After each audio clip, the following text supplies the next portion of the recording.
most ambitious gadget show ever, or at least the most ambitious challenge we've ever done. Yeah, definitely one of the most immersive challenges we've been involved with, and a challenge that saw Otis and I training for, well, months. Yes, and now the next highly entertaining hour that we like to call the Gadget Show, Season 14, Episode 14, is the culmination of weeks of gruelling training. You know what, gruelling is the word, my little muscular friend.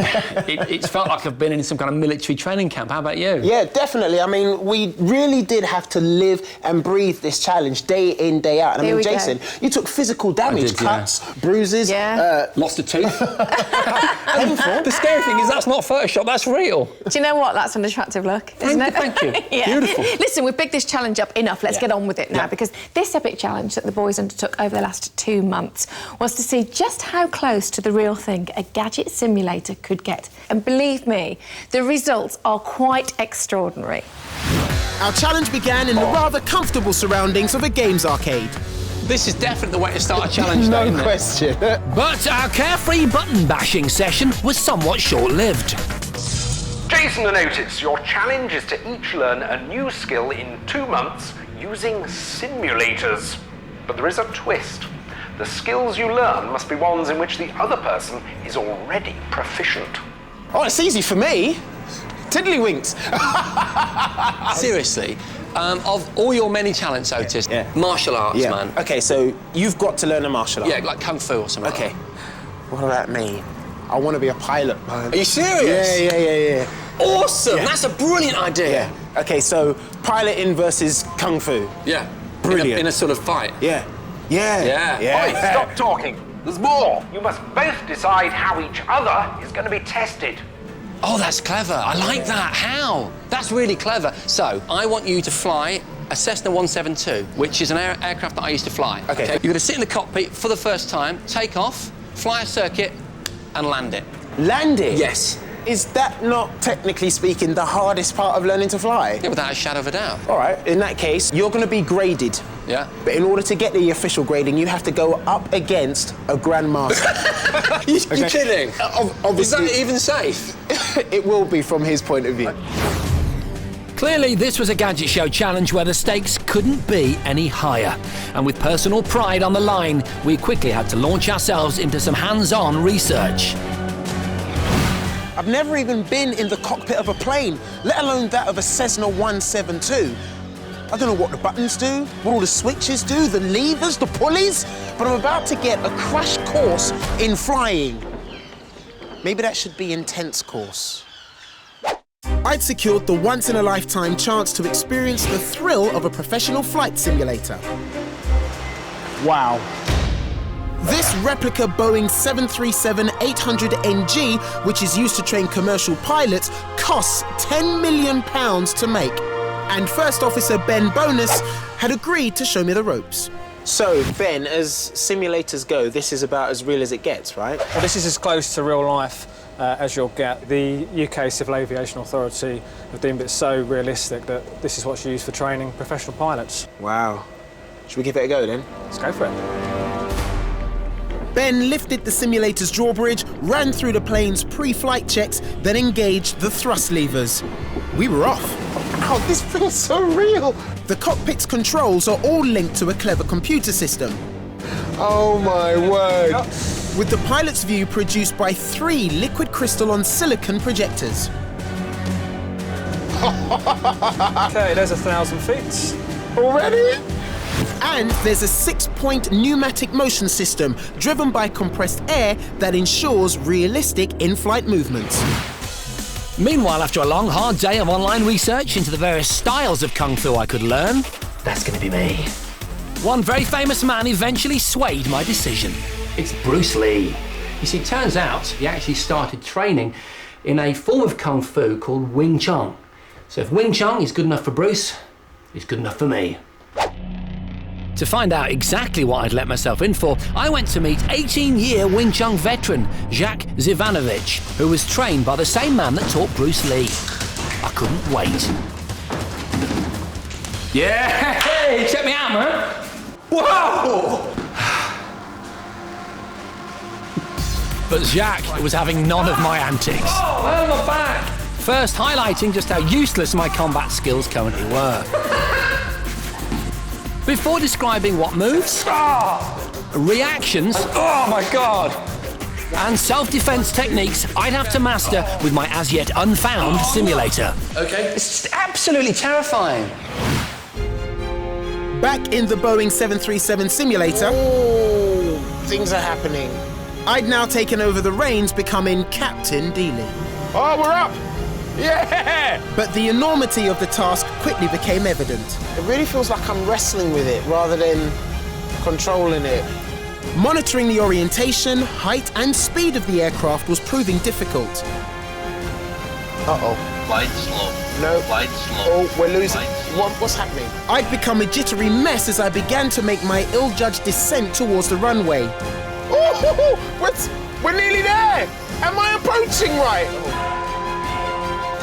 Am I going too fast? What's my speed? 134. Is that all right? Why is the nose going up? Ah! And all too soon, we hit the ground. Oh, blimey, I thought we'd Good Lord! So, I thought we'd actually landed, but we hadn't done. In fact, all I'd managed to do was crash tail first into the virtual tarmac. But I now have more of an idea of how difficult this challenge is going to be. And I'm worried about it. And Otis wasn't alone, because my training was now headed in a worryingly painful direction. As I was introduced to a traditional Wing Chun wooden training dummy. Go on, no hesitate. Yeah, that was good one. Ow, that hurts a lot, man. It was unforgiving and excruciatingly painful. Guy's an absolute nutcase. I love him. But it had given me an idea. I think I could apply some mechanics so that these weren't just static, they could actually fight back. Well, I think that would be amazing. What we'll end up with is in essence, a Wing Chun simulator. This is something that I've always dreamed of. Really? To have such an opponent. Let's do it, man. Let's do it. Let's do it. No! Wing Chun piloting a plane. Were you two insane taking on these challenges? Do you know what? It was at this point that we've just seen that it dawned on me the gravity of what we're both taking on, actually, because we risk serious injury if Nice use of the word gravity Thank there. you very much. Gravity is particularly pertinent to you, isn't it? Because it's the thing that's going to smash you on the ground. And, you know, it's lethal what you're attempting to do. And talking of being smashed, you look like you're being smashed around there, kicked around proper. Funny you should say that, because here's my next injury. This is when I opened my knuckle up during training. Ow! Oh, these are going to happen throughout the whole show? I think they should. But it just does go to show the enormity of what you have both taken on. And you really have got quite a long way to go. Welcome back. Now I want to talk to you about your mobile phone deal. Is it good? Are you on the best tariff? How can you possibly tell one way or another? The fact is there are hundreds, possibly even thousands of different contracts and tariffs out there. And one thing I can say with a fair degree of certainty is that most of you could get a better deal. So how? Well, pay attention for the next 5 minutes and you'll find out. Ring, ring, ring. It's a tricky business choosing a phone tariff. There's so much to consider. How many texts you send, how many minutes of calls you make. If you're a smartphone user, how much data do you download? All these things have a bearing on your monthly tariff. Because of this, it's impossible to say categorically what the best tariff out there is, because what works for one person will be totally wrong for another. However, the same tips for negotiating the best possible deal apply to us all. So listen carefully while I guide you through the murky mists of mobile phone tariffs. One of the first things to do is know your habits. Check recent bills to see how many texts you send a month or how many minutes you use. Do you really need the thousands of free texts and minutes you get, or do you need more? Also, check out Ofcom-approved sites like BillMonitor.com, which do a great job of telling you the sort of deals you should be looking for. You simply enter in some stats about your usage and... Well, according to this, I should be spending £28.56 a month, which is rather better than I expected. Once you've done your research, one of the next things to do is call your current network provider. Tell them you're thinking of leaving. I'm thinking of leaving. What are you going to do about it? They might offer you a much improved deal. But what if you can't come to an agreement with your existing provider? Fear not. There are plenty of others who'd simply love to have your business, and often the best rates are reserved for new customers. Don't be bullied by pushy sales reps, though. If you've done your research, you should be telling them what you need, not the other way round. One thing we're seeing more of is offers like this, where you get a free flat-screen TV or a free games console when you take out a new contract. Sounds great, but be warned, the free gifts often aren't as free as they seem, because the tariffs that come with them offer fewer minutes and texts. So you are actually paying for your gift in a roundabout sort of way. For instance, T-Mobile offer a £15 a month tariff with a free Xbox, but it only comes with 100 texts and 100 minutes a month. Without the Xbox, on the same tariff, you get 300 minutes and 300 texts. You do the arithmetic. Of course, there are other things you can do to lower your monthly rate. For instance, you might not actually want a new phone. If so, why not consider a SIM-only deal? O2, for example, offer a £15 a month SIM-only contract that includes unlimited texts and 300 minutes. If I'd got that with even a basic new phone from O2, it would have cost me £30 a month. If, however, you can't resist the lure of the latest phone, then there are still ways you can keep the costs down. One way is to ask about contract lengths. If you're prepared to commit to a longer contract, your costs may be cheaper. Say you want the new Samsung Galaxy S. Vodafone are currently offering a deal which includes unlimited texts, 600 minutes and 500 megabytes of data. If you sign up for 18 months, that'll cost you £35 a month. But if you're prepared to sign up for 24 months, the cost drops to £30 a month. That means over the first 18 months of your contract, you'll save £90. Worth considering. There you are, so much to think about. And because I couldn't resist doing some research, here are my recommendations for the most competitive offers currently out there in 3 different price categories. In the £15 bracket, this offer from 3 looks pretty good. You get a free HTC Wildfire handset with 300 minutes or texts to split how you like, plus 500 megabytes internet browsing a month. For the £30 mark, this tariff from T-Mobile seems a good bet. You get 900 minutes, 500 texts, up to 3 gigabytes of internet and a choice of 2 phones, the Samsung Wave or the HTC HD Mini. And for £45 and beyond, my top tip is this one from Orange, the iPhone 4 on a 24-month contract.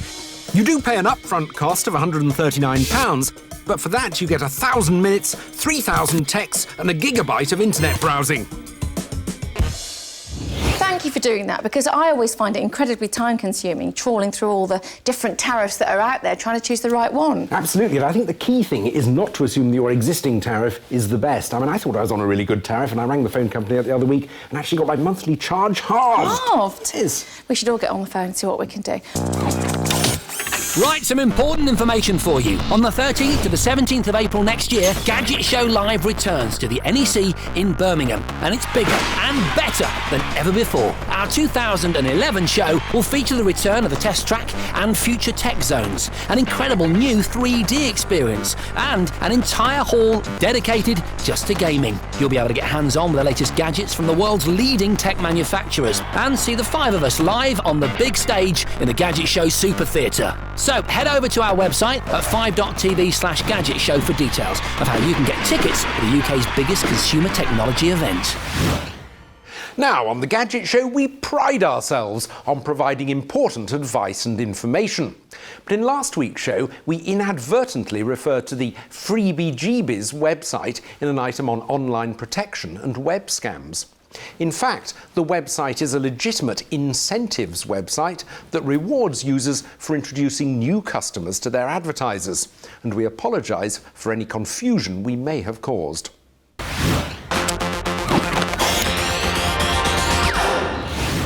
Welcome back, and we're going to dive straight back into this magnificent challenge between my 2 fellow presenters here, Otis Deal and Jason Bradbury. Yes, it really was a demanding challenge, the most demanding challenge we've been involved with. The idea of which was that Otis and I had to learn a new skill using just gadget simulators to teach us. And there was a twist. I had to learn one of Jason's skills and he had to learn one of mine. Yes, so Otis is an experienced martial artist of some 7 years, I'll have you know, which, basically means, as my nan would say, he gonna whoop you. So I had to learn to be a martial artist to a level that would mean in an actual fight with an expert, I wouldn't die.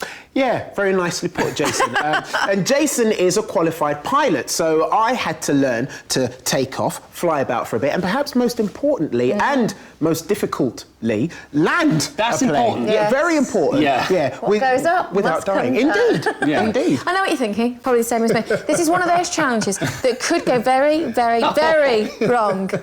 But did it? After our somewhat unsuccessful first attempts at Wing Chun Oh, that hurts a lot, man. and plane flying, Oh, blimey! Otis and I needed to act fast and find a way to simulate, practice and hopefully master our new skills at home.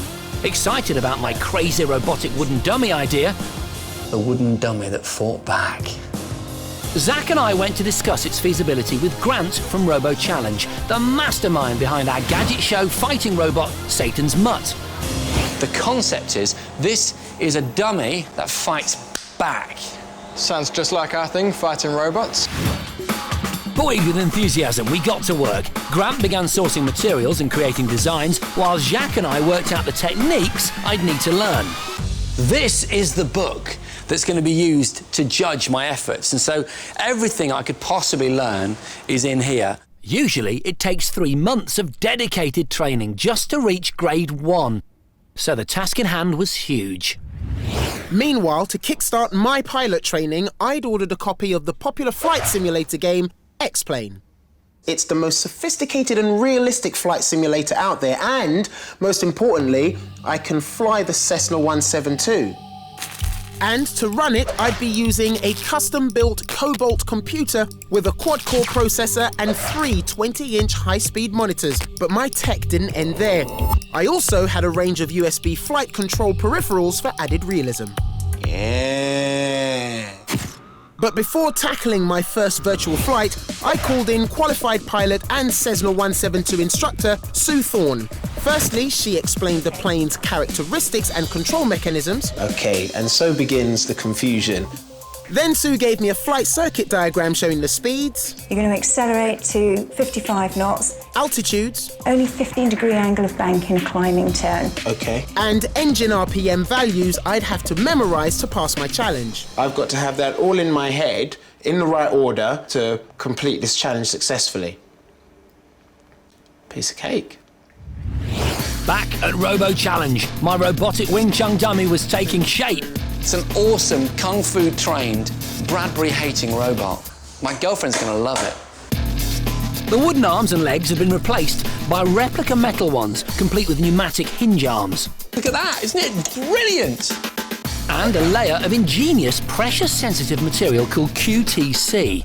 We can measure when these arms have been hit and how hard they've been hit. It's the same technology that NASA are using to give touch to their robots out in space. The last but most important stage was to painstakingly computer program our robot, enabling it to deliver random blows. Here we go. As well as a set of Wing Chun combinations I'd need to master. Sorry, man, I was scared. Well done. I want to get this home and subject myself to 8 weeks of pain. Is that wrong? With our simulator sorted, the hard work could begin. Every spare minute I had was spent in the virtual skies. I know it's probably not advisable to fly whilst very tired, but I really need to get the hours in because I don't want to fail. And come rain or shine, I was outside dueling with my relentless training partner. Gotta get used to that last bit. In the early stages, we were both finding the training really tough going. Because I'm concentrating so intensely on what I'm doing, I can't relax. If I can't relax, I can't enjoy it. I was plagued by dodgy takeoffs, dangerous descents, and horrific crash landings. If I can't nail my landing, I don't even want to think about it. And I was struggling to overcome my initial robot fears. Amateurish Wing Chun technique and cope with the physical demands of the challenge. It's so exhausting. I'm not getting oxygen to my brain and I'm sort of getting all messed up. But giving up was not an option. I'd soon made X-Plane my life, playing the iPad version on the move and getting a feel for the Cessna's actual cockpit controls using this life-size USB gaming peripheral that mirrors the real thing. Yeah! Woo! Gradually, I began to improve, and it felt good. Check me out, flying. Beautiful. I'd seemingly nailed the takeoff and the circuit flying. Fantastic. Thank you. But try as I might, the all-important safe landing still eluded me. Meanwhile, as I entered the last week of my training, I'd become one with the robot dummy. I'd finally got the hang of the inbuilt techniques, plus my speed, agility and coordination were now at an all-time high. Oh, man! That was it. But my progress had come at a price. I've taken the skin off my knuckle by punching the wooden dummy. Had to have sutures in that. I've had bruises up and down all of my arms for weeks. I almost broke my foot fending off a kick from the robot. And as you can see, I just lost my tooth in training. Yeah, this is one serious challenge. Our 8 weeks were up. We were both mentally and physically spent, but our work was far from over. Judgment Day was looming.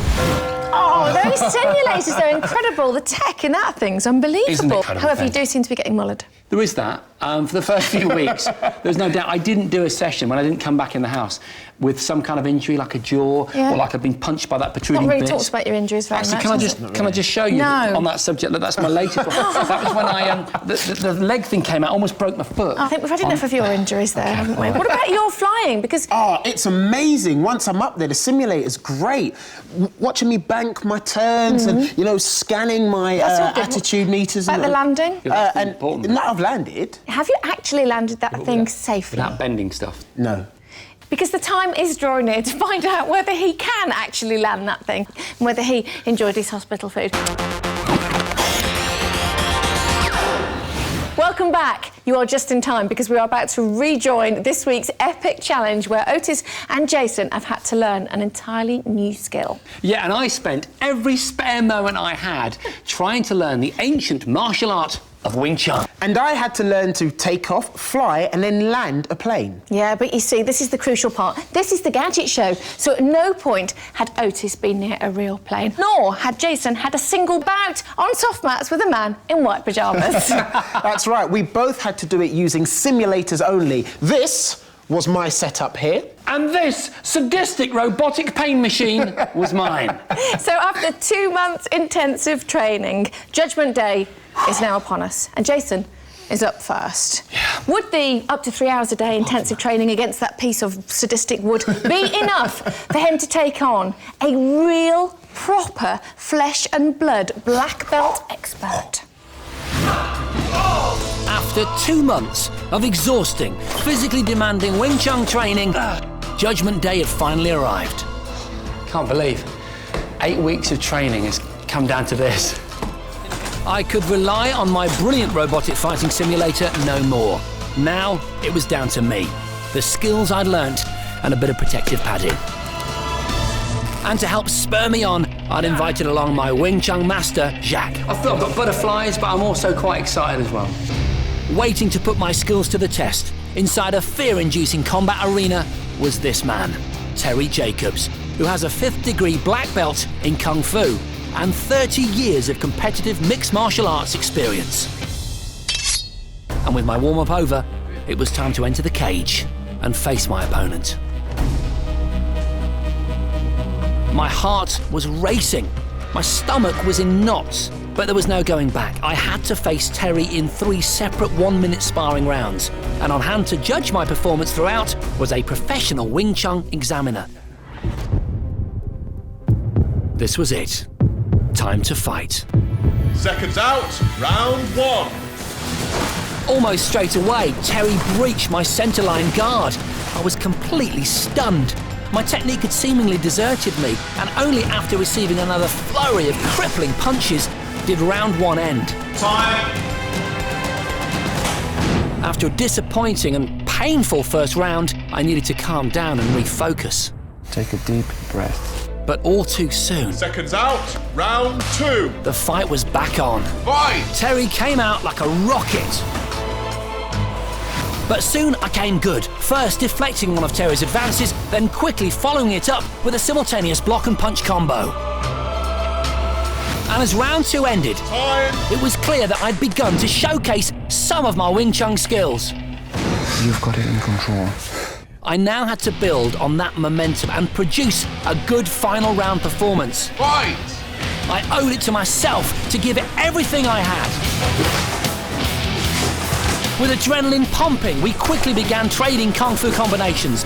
I could feel myself moving much better now, managing to dodge shots and counter-attack with my much-practiced rolling punch.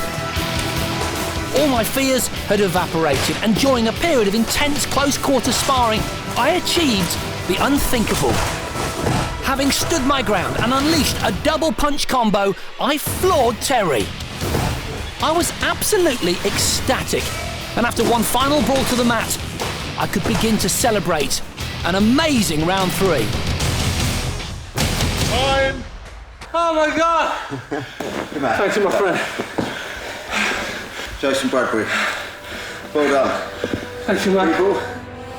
I'd given the fight absolutely everything. Well done, Thanks, Jason. thanks for all of your hard I'm very work. proud of you, I must say. But had I learnt enough over the last 8 weeks to achieve a coveted official Wing Chun grading certificate? On behalf of the Traditional Wing Chun Academy, we would like to present you with a certificate. Wow. Yes! I'd done it! And unbelievably, I'd been graded at level 3, surpassing all of my expectations. In most cases, a normal student would take up to 9 to 12 months. Really? To get to your level. So we're very, very well done there, and congratulations. Thank you. I'm actually really emotional. Thanks very much. That's beautiful, man. I'm embarrassing myself now. That means such a lot to me. Thanks very much. Dude, well done. Thanks, guys. Impressive. Yeah. That was amazing. Yeah. And you were so emotional. I was. You know what? I still am. I know it sounds ridiculous. I did genuinely go on a journey with this challenge, and it's changed me. It's made me want to continue it. And I think the reason I reacted like I did, the reason I got a bit emotional, is because not only had I been on that journey, but I'd also expended every bit of energy I'd got. It took me the best part of a week to recover physically. I'm not surprised because you did put so much into it. I did, but really it's because of that. Yeah, look at that, level 3.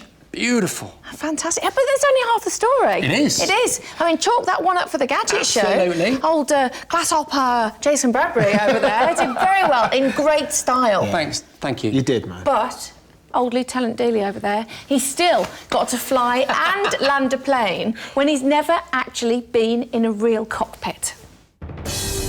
8 weeks ago, I embarked upon the toughest challenge of my life. I want to be a pilot, man. Are you serious? Yeah. And every day since, I trained hard using the flight simulator game X-Plane. But the time had finally come to swap my virtual Cessna 172 cockpit for the real thing. So I've been up all night cramming, trying to learn as much as I can in the, before the 11th hour. I haven't picked a great day for it. In fact, by the time I'd reached the White Waltham airfield in Maidenhead, it was like a ghost town. As thick cloud and persistent rain had scared away even the most confident of flyers. However, there was one person on site that I was really glad to see. My co-pilot, Sue Thorne. How have you been getting on? Not too badly. I'm eager to get up there now. I feel I've done as many hours as I can stand on the simulator. It looks real, but it doesn't feel real, so I just want to get up in an aircraft and experience it. But considering the current weather conditions, that wasn't going to happen anytime soon. The reason that we can't go flying at the moment, we've got this cold front sitting over us here, and that's producing all this low cloud, drizzle, poor visibility, which is hanging around. With my challenge seemingly hanging in the balance, all I could do was while away the time playing X-Plane on my iPad and frantically swatting up on some theory. It's a good job I got nerves of steel. All this waiting around otherwise would be really nerve-wracking. But just as I was about to give up hope, my luck changed. The rain stopped, the clouds parted, and the sun began to shine. Time to go. With an all-too-real Cessna waiting for me, I now had to put my hours of X-Plane training into practice. I'll be honest with you, I'm nervous because this is a challenge and I wanna pass the test, you know? And having climbed into the real cockpit for the first time, the scale of the challenge finally dawned on me. I'm not playing a game anymore. I am about to take off, do a circuit, and land a real plane. There was no going back. Sue joined me in the rather snug Cessna cockpit, fired up the engine, then began taxiing towards the runway. Everything was now feeling very real, and my nerves were jangling. Are you happy? Generally in life, yes. About my current situation, I can't say I'm ecstatic, but you know, let's do it. Sue then received the go-ahead from the airfield's control tower. Golf Zulu Mike, ready for departure, lining up runway 25. My big moment had arrived. It's all over to you. Okay. You have control. I have control. To pass my challenge, I had to take off, navigate a rectangular flight circuit, then land the plane without any help from Sue. So I'm pushing in the throttle and I'm trying to keep her straight. With the throttle fully in, our speed rose sharply, and at 55 knots, I pulled back on the steering column. Woo! Woo! I'm taking off! This is me taking off! But in the excitement, I'd forgotten something. Forgot my reference point. So with no visual marker on the horizon to aim at, I began to drift off course slightly. Okay, I'm not gonna panic about it right now. Okay, so I'm climbing. After a steady rate of climb to 500 feet, it was now time to make my first left turn. So doing a 15-degree turn now. Again, I forgot to get a reference point. 800 feet, so I want to ease off a bit on that now. Now at a height of 800 feet and a speed of 90 knots, it was time for a second left turn, taking me onto the back straight of the circuit. Okay, so I am now parallel with my runway. I want to ease back a bit now to about 2,000 revs. Halfway through the circuit and satisfied with my cruising speed, I began to peer out the window to check my position. Okay, now I'm looking for... What am I looking for? But having lost eye contact with my instrumentation, I'd accidentally pitched the nose up, causing the plane to veer upwards. Woohoo! Lapse concentration there. Crisis averted, it was time to employ the first of 3 flap stages. These provide increased drag to help slow down the plane. So now I want to turn in. So this is a 30-degree angle of bank now until I'm perpendicular with the runway. I was now on the base leg of the circuit and my brain was working overtime. Second stage of flaps going in, and I really do want to bring the speed back. Having descended to an altitude of 500 feet and dropped to a speed of 70 knots, I performed the final 30-degree bank turn. Okay, so I'm lined up with the runway now, ish. With the final stage of flaps set, the wings were fully hinged, allowing me to descend steeper and slower as my altitude dropped. Ease off a bit more. It was now or never. I had to land the plane. I closed down the throttle, then pulled back on the steering column, praying I'd timed it right.